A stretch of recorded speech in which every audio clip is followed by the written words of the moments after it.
কাঁচা লঙ্কার official YouTube চ্যানেলে সবাইকে জানাচ্ছি একটা ওয়ার্ম ওয়েলকাম। আশা করি আপনারা প্রত্যেকে খুব ভালো আছেন। আমি না অনেকের কাছ থেকেই শুনি যারা নতুন নতুন সংসার করছে বা নতুন নতুন রান্না শিখছে বা নিজেরা কোথাও গিয়ে সেটেল হয়েছে, একা আছে। মাছ খেতে তো সবাই খুব ভালোবাসে, কিন্তু মাছটা ভাজতে গেলে সবার খুব ভয়, ভীষণ তেল ছিটকাবে, হাতে ফোসকা পড়ে যাবে। তাই আমি ভাবলাম এমন একটা রেসিপি আপনাদের প্রত্যেকের জন্য নিয়ে আসি। মাছ ভাজতে হবে না, কিন্তু মাছ না ভেজেই দারুণ সুন্দর একটা মাছের রেসিপি হয়ে যাবে। আজকে আমি বানাবো হাতে মাখা পাবদা। ইন্টারেস্টিং লাগছে তো জানি। চলুন আমার সাথে কাঁচা লঙ্কা রান্নাঘরে। প্রথমেই আগে দেখে নিই হাতে মাখা পাবদা বানানোর জন্য আমাদের কি কি উপকরণ লাগছে। হাতে মাখা পাবদা বানানোর জন্য আমি পাবদা মাছ নিয়েছি, যেটাকে নুন হলুদ দিয়ে ভালো করে মাখিয়ে রেখেছি। 3টে পেঁয়াজ আমি লম্বা করে কেটে নিয়েছি। 3টে টমেটো লম্বা করে কেটে নিয়েছি। চিড়ে রাখা কাঁচা লঙ্কা নিয়েছি 7 থেকে 8টা।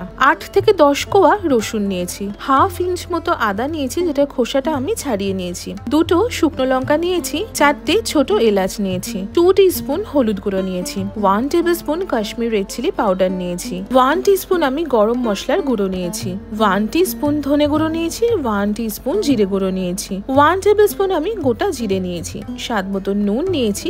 স্বাদ মতন চিনি নিয়েছি। ব্যাস, আমাদের কিন্তু এই কটাই উপকরণ লাগছে। চলুন তাহলে রান্নাটা শুরু করে ফেলি। রান্নাটা শুরু প্রথমেই আমাদের একটা মশলা বানিয়ে নিতে হবে। এই মশলাটা তৈরি হয়ে গেলে কিন্তু আমাদের রান্নাটা অনেকখানি এগিয়ে গেল। আমি একটা ব্লেন্ডার নিয়েছি। ব্লেন্ডারে প্রথমেই দিয়ে দিলাম আদা। আদাটাকে কিন্তু ছোট ছোট করে কেটে নিয়েছি। দিয়ে দিলাম রসুন কোয়া, দিলাম গোটা জিরে, দিয়ে দিলাম শুকনো লঙ্কা আর ছোট এলাচ। সামান্য একটু জল ঢেলে দিয়ে ভালো করে ব্লেন্ড করে নিচ্ছি। এই যে মশলাটা বানিয়ে নিচ্ছি না, এই মশলাটা কিন্তু আপনারা অনেক রান্নাতে ব্যবহার করতে পারেন। যে কোনো সবজি রান্নাতে ব্যবহার করতে পারেন, ডিমের ঝোলে করতে পারেন, মাছে তো করতেই পারেন। এবার আমরা যে কড়াই বা পটে রান্নাটা করব, সেই কড়াইটা নিয়ে নেব। কড়াইতে প্রথমেই বেটে রাখা বা ব্লেন্ড করে রাখা মশলাটা ঢেলে দিলাম। একে একে আমি গুঁড়ো মশলাগুলো দিয়ে দেব। দিলাম হলুদ গুঁড়ো, দিয়ে দিলাম কাশ্মীর রেড চিলি পাউডার, দিলাম ধনে গুঁড়ো, দিলাম জিরে গুঁড়ো, দিয়ে দিলাম স্বাদ মতন নুন আর স্বাদ মতন চিনি। 3 to 4 টেবিলস্পুন মতো সর্ষের তেলও ভালো করে দিয়ে দিলাম। যে ব্লেন্ডারে মশলাটা ব্লেন্ড করে নিয়েছিলাম বা বেটে নিয়েছিলাম, তাতে কিন্তু এখনো অনেকখানি মশলা লেগে আছে। আমি ওতে 1 কাপ মতন জল ঢেলে ভালো করে একটু মিশিয়ে নিচ্ছি। এবার কড়াইতে যে মশলাগুলো নিলাম, সেটাকে কিন্তু হাত দিয়ে ভালো করে একটু মিশিয়ে নেব। চেষ্টা করবেন হাতের ব্যবহার করতে। হাত দিয়ে মাখলে বা যে কোনো রান্নাতে হাতের ব্যবহার হলে কিন্তু সেই রান্নার স্বাদ দ্বিগুণ হয়ে যায়। আমি দেখে এসেছি আমাদের ছোটবেলায় মা ঠাকুমাদের সবসময় হাত ব্যবহার করতে। আমরা হালে চামচ ব্যবহার করি, স্প্যাচুলা ব্যবহার করি, তবে হাত দিয়ে মেখে যে রান্নাগুলো হয় না, তার স্বাদটাই কিন্তু অন্যরকম হয়। মশলাটা ভালো করে মিশিয়ে নিয়েছি। এবার একে একে নুন হলুদ মাখানো পাবদা মাছগুলো কিন্তু দিয়ে দিলাম। আমি পাবদা মাছ দিয়ে এটা করছি, আপনারা চাইলে কিন্তু যে কোনো অন্য মাছ দিয়েও এটা করতে পারেন। পাশে ট্যাংরা যে কোনো মাছ দিয়ে করতে পারেন। মাছগুলো দিয়ে আবারও মশলার সাথে সবকিছু ভালো করে একটু মেখে নেব।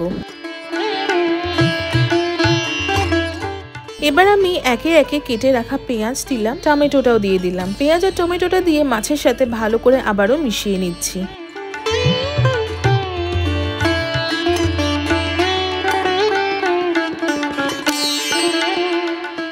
এবার ওই যে ব্লেন্ডারে প্রথমে জলটা ঢেলে মিশিয়ে রেখেছিলাম না, সেটাও ঢেলে দিলাম।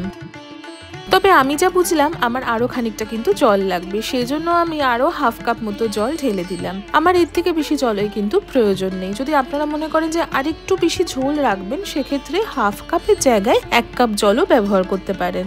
এই যে হাতটা ধুয়ে জলটা দিচ্ছি, আপনারা কিন্তু জাজ করবেন না, কারণ ছোটবেলা থেকে কিন্তু মা ঠাকুমাদের এটাই দেখে এসেছি। এটাকে বলা হয় মশলা ধোয়া জল। বলে মশলা ধোয়া জল দিলে নাকি স্বাদ আরো বেড়ে যায়। এবার দিয়ে দিলাম চিড়ে রাখা কাঁচা লঙ্কাগুলো। গরম গরম ভাতের সাথে এই কাঁচা লঙ্কা ডলে খেতে কিন্তু খুব ভালো লাগে।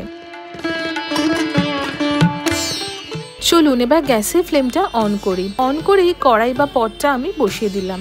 ওপর থেকে আরো 2 টেবিলস্পুন মতো সর্ষের তেল ভালো করে ছড়িয়ে দেব। আর কিন্তু আমাদের বিশেষ কিছু করার নেই। ফুটে আসলে আমি চাপা দিয়ে দিলাম। চাপা দিয়ে একদম লো ফ্লেমে 20 থেকে 30 মিনিট মতন কিন্তু রান্না করে নেব। এই রান্নাটা কিন্তু আমার ঠাকুমার কাছ থেকে শেখা। সকালবেলা যখন দাদু অফিসে যেত বা আমার বাবারা কলেজে বেরোতো, সেই সময় কিন্তু রসিয়ে কষিয়ে রান্না করার অত সময় থাকতো না, ঝটপট রান্না হয়ে যেত। তাই জন্য এই ধরনের ধরনের রান্নাগুলো সকালের দিকে বাড়িতে হতো। আর তখনকার সময় কিন্তু সকালবেলা বেশ মাছ ভাত খেয়ে অফিসে যাওয়া বা কলেজে যাওয়ার একটা নিয়ম ছিল। সময় পাল্টেছে, সময়ের সাথে সাথে আমাদের ব্রেকফাস্ট অপশনও চেঞ্জ হয়ে গেছে। আমরা এখন সকালে অফিস বা কলেজে গেলে জেনারেলি স্যান্ডউইচ খাই বা মুসলি খাই বা ওটস খাই, কিন্তু সেই সময় কিন্তু মাছ ভাত খেয়েই সব জায়গায় বেরোনো হতো। দেখুন, আপনাদের সাথে গল্প করতে করতে রান্না কিন্তু হয়েই গেল। চাপাটা খুলি, ভীষণ সুন্দর একটা গন্ধ বেরিয়েছে। চলুন এবার সার্ভ করে ফেলি। আমি সার্ভ করছি গরম গরম হাতে মাখা পাবদা। বিশ্বাস করুন, ভীষণ ভালো খেতে হয়। বাড়িতে কিন্তু একবার ডেফিনেটলি ট্রাই করবেন। মাছ ভাজতেও হবে না, তেলও ছিটকাবে না, হাতে ফোসকা পড়ারও কোনো ভয় নেই। খুব চটজলদি রান্না হয়ে যাবে। এই সিম্পল মাছের ঝোলের রেসিপিটা আপনাদের কেমন লাগলো কমেন্ট সেকশনে কিন্তু অবশ্যই জানাবেন। আশা করি আপনাদের আজকের এই রেসিপিটা খুব ভালো লেগেছে। যদি ভালো লেগে থাকে তাহলে অবশ্যই আমাদের চ্যানেলটা সাবস্ক্রাইব করবেন, আমাদের এই ভিডিওটা লাইক করবেন, আর এই ভিডিওটা প্রত্যেকের সাথে শেয়ার করবেন। দেখা হবে আবারও একটা খুব সুন্দর রেসিপির সাথে। ততক্ষণের জন্য প্রত্যেকে খুব ভালো থাকবেন, সুস্থ থাকবেন, আর কাঁচা লঙ্কাকে এভাবেই ভালোবাসা আর সাপোর্ট দিতে থাকবেন। See you soon and happy cooking.